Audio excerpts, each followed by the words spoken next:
share. O eto, ah, naniniwala ba kayong sira na si Robin Padilla? Bakit kanyo? Ano yung bago kay Robin Padilla? Ah, ay Senator Robin Padilla, ex-convict pala nalagay ko diyan. Natakpan yung Senate of the Philippines. Sorry. Hindi ko nabura yung ex-convict. Kasi 'pag itinype mo yung pangalan ni Robin Padilla, lumalabas dun auto caption, ex-convict talaga. Oo, hindi ko na ayan, tinatanong ko kung sira na ba si Robin. Bakit kanyo? Bakit ko nasabi o bakit ko naitanong kung sira na ba? May question mark, Robin Padilla, wag kang iiyak. Alam mo, baka mamaya mag-iyak-iyak ka naman. Bakit ko nasabi o bakit ko naitanong kung sira na ba si Robin? Putang ina, pagbaba sa edad ng criminal liability sa heinous crimes, ipinanukala ni Robin Padilla. May panukalang batas noon na gawing 16 ngayon, 'di ba? Ang mga juvenile, may tuturing na juvenile delinquencies. At vlogger na si Tiglaw dati. Basta makapagal admin si Aquino admin. O Carolina Cunanan. Ayan. Dati may nagsulong ng 13. Ah, aprobado ba yung 13? Nahirapan yon. Hindi yata natuloy. Di ba?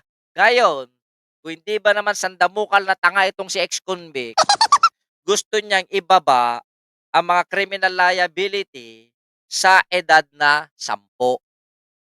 Eto, 10 years old as minimum age for criminal responsibility. Di ba naman tanga? Isinusulong ni Senator Robin Padilla sa Senado ang panukalang batas na layong ibaba ang minimum age na maaring mapanagot sa heinous crimes. Sa ilalim ng panukala, mahaharap sa criminal prosecution ang mga nasa edad 10 hanggang 17 na masasangkot sa heinous crimes tulad ng parricide murder, infanticide, ah, robbery with homicide or rape, 10 taon ang re-rape o kininam. At drug-related offenses sa ilalim ng Comprehensive Dangerous Drugs Act.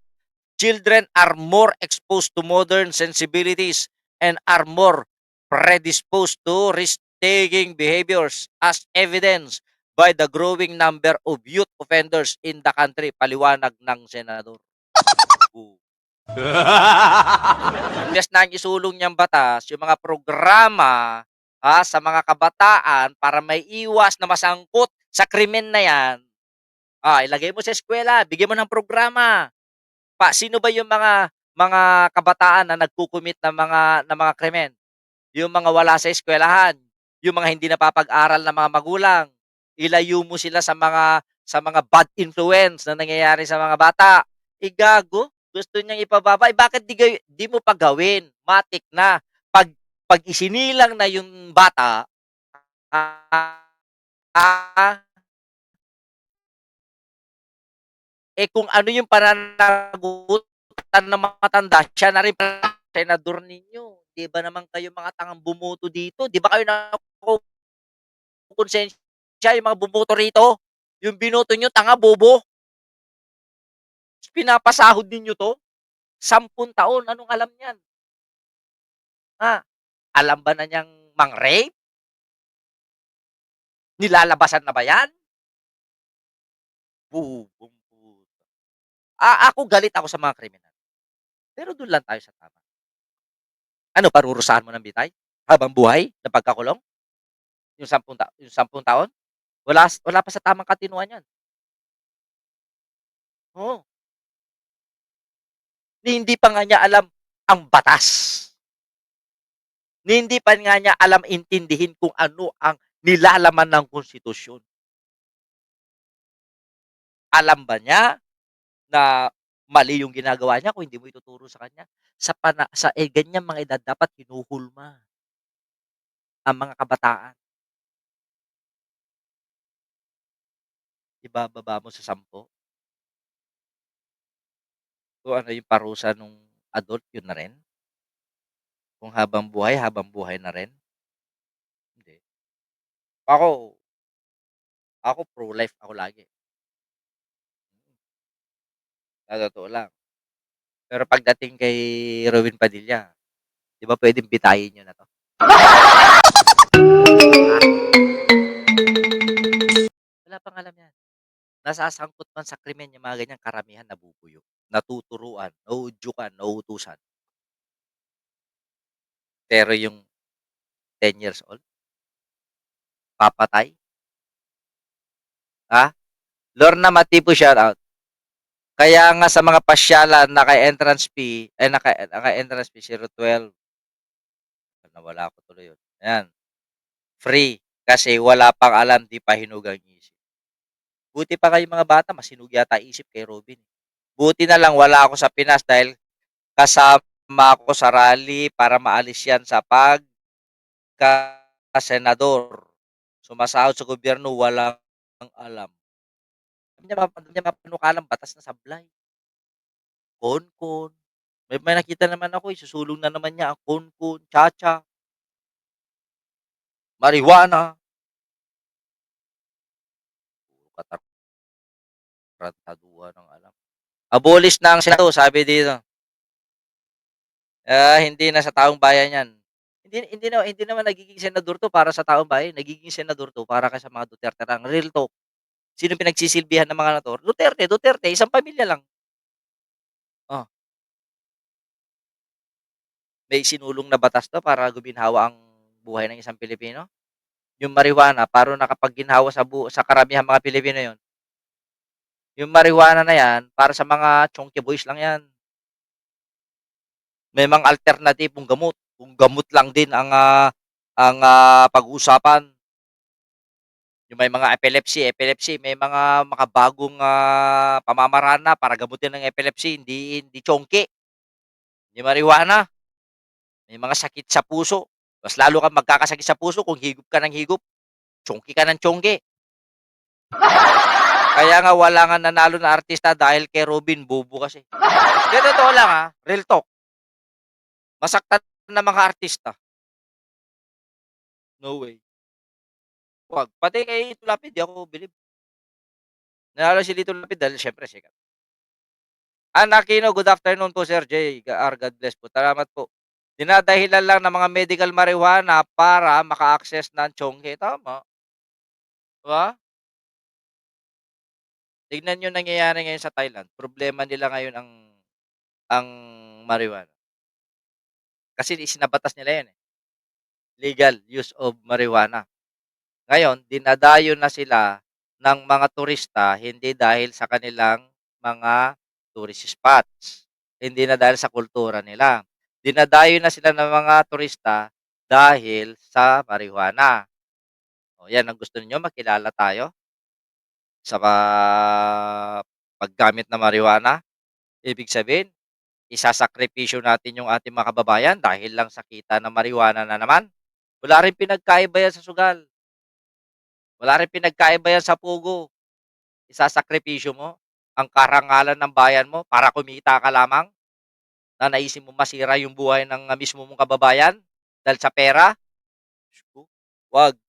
Marami tayong magagandang mga produkto sa Pilipinas, lalong-lalo na yung lugar natin. Paigtingin ng turismo, tanggalin ang mga kurap. Yan ang number one, pagtanggal ng mga kurap yayaman tayo.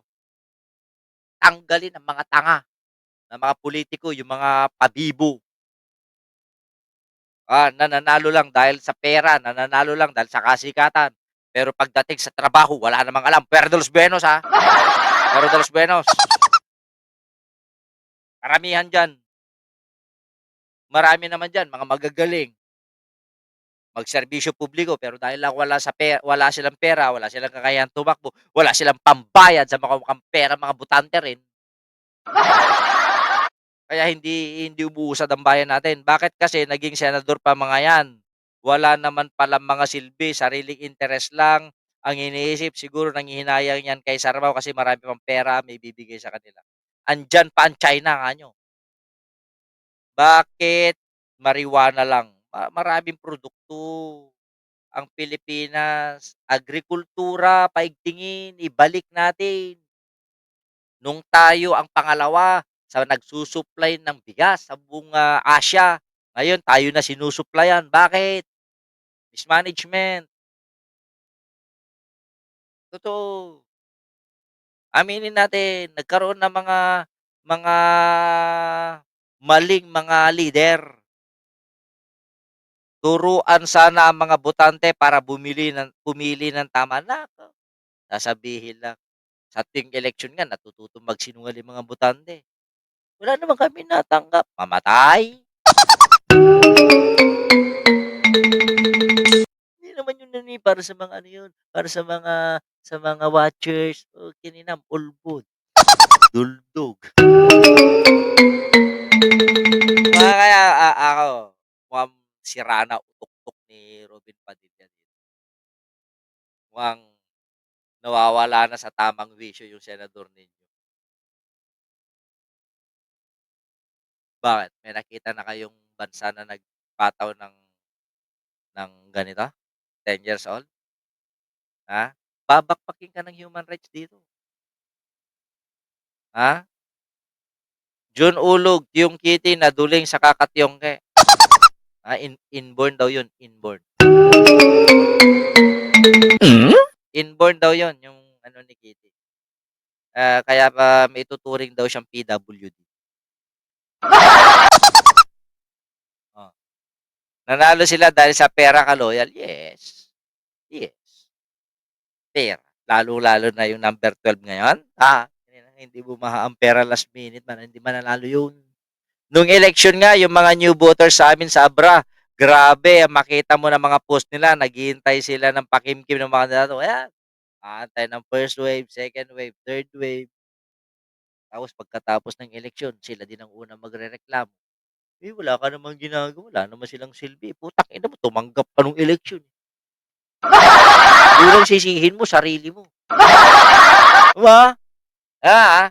Pagkatapos naman yan hanggang December. December, ngayong December na 'to, yung mga nakatanggap ng pera nung eleksyon sila pa reklamador. Imagine natin 'yan, sila pa, wala naman sinasabi, wala naman silbi, eh, lumapit kami, o tingnan mo, eh, bayad ka na. 'Di ba? Kalat na kalat dito magnanakaw. Ang view natin at may sayad at bubo mag-English kahit kahit nga Tagalog hindi marunong pa rin salita ng Bisaya, Vice Presidente. Pangalanan mo na, yun lang. Nandito na tayo, eto na.